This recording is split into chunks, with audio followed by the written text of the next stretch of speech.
নমস্কাৰ সকলোকে মোৰ অন্য এটা ভিডিঅ'লৈ আপোনালোকক স্বাগতম জনাইছোঁ। মোৰ যিহেতু ৰাতিপুৱাটো আৰম্ভ হয় পাকঘৰৰ পৰা আৰু যিহেতু মই ব্লগ ভিডিঅ'ই দিওঁ, এনেকৈ আপোনালোক দেখাই কোনো যাতে আমনি নাপায় আৰু কি কৰোঁ কি নকৰোঁ সেইটোৱে দেখাই থাকোঁ বাৰু।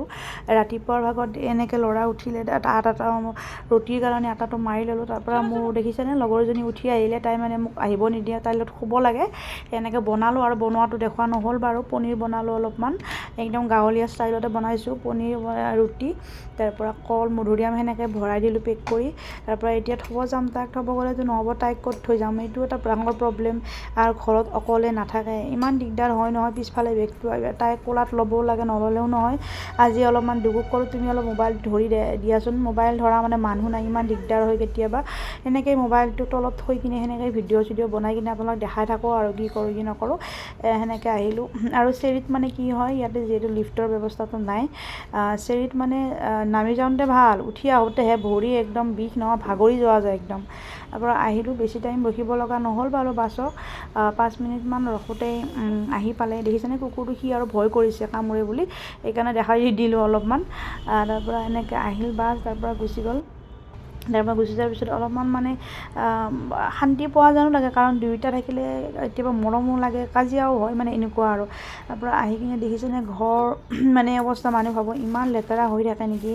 দেখিছেনে কাগজবিলাক কি কৰিছে, ডায়েৰী মানে লিখে তাই, ছবি আঁকে, কিবা কাৰণে কৰি কিনে চিৰি পেলাই। মানে এইটো কি মানে অভ্যাস কৰা গম নাপাওঁ আৰু। এই দেখিছেনে মোৰ লগে লগে আঠা লাগিয়ে আছে, আকৌ তাই উঠি আহি আকৌ চোফাত এনেকৈ শুই পৰিছে।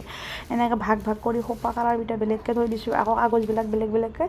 ইয়াতে মানে কি হয় বাহিৰত মানে চোখা কুৰাবিলাক বেলেগকৈ দিব লাগে আৰু মানে গিলাবিলাক বেলেগকৈ দিব লাগে। গিলা মানে কেনেকুৱা, যেনেকৈ ভাত তাত কিবা ৰ'ল সেনেকুৱা আৰু, সেনেকুৱাবিলাক মানে বেলেগ এটা পলিথিনত দি দিব লাগে। আৰু যিখিনি শুকানি পেলাই কাগজ পত্ৰ এইখিনি বেলেগত দিব লাগে। ইয়াতো বহুত মানে ঝেমেলা আহে এইবিলাক শেষ কৰিবৰ কাৰণে। দিওঁ আৰু মাহেকত কিবা এটা লয়, দিব লাগে সিহঁতক, যিহেতু সদায় আনি নিব আহে, পেলাই দিয়ে, দিয়া যায় বাৰু, এনেকুৱাও নহয়। তাৰপৰা এনেকৈ গোটেইখিনি ভৰাই লৈ পেলাই ঘৰটোও নাসাৰিলে মানে মেইন আমাৰ ঘৰটোৱে, হয়নে নহয়। এবাৰ ৰাতিপুৱা গা ধুই লৈছোঁৱে, হ'লেও মানে আকৌ এবাৰ ধুম আৰু এইখিনি কৰি কিনে। মানে দুইবাৰ হয়ে মোৰ। গৰমৰ দিনততো আৰু বেছি গৰম থাকিলে 3বাৰ মানে হৈ যায়।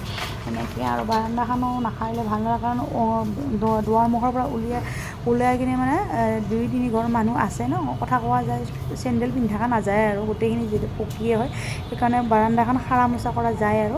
কাষৰি কৰি সিহঁতৰ কাম কৰা মানুহ আহে, সিহঁতেও কৰে আৰু। কাম কৰা মানুহে কোনে বাৰু ইমান ধুনীয়াকৈ চাফা কৰিব কওকচোন, চবেই সেই পইচাৰ কাৰণে কৰিছে। আৰু আমাৰ যিহেতু হাত ভৰি ঠিকে আছে, একো প্ৰব্লেম নাই, কিয়নো কাম কৰা মানুহ ৰাখি কিনে পইচাকেইটা বেকাৰ মানে দিওঁ আৰু, সেইটো মই ভাবোঁ আৰু। মোৰ চিন্তাধাৰা ফালৰ পৰা কৈছোঁ আপোনালোকক, যেতিয়ালৈ ভালে থাকোঁ তেতিয়ালৈ মই ৰাখিব চেষ্টা নকৰোঁ, নিজেই কৰি যাম, কাৰণ চবৰে কষ্টৰ পইচা, কোনো এনে পইচা নাহে। ভিডিঅ'টো যদি ভাল লাগিলে লাইক কমেণ্ট শ্বেয়াৰ কৰি দিব।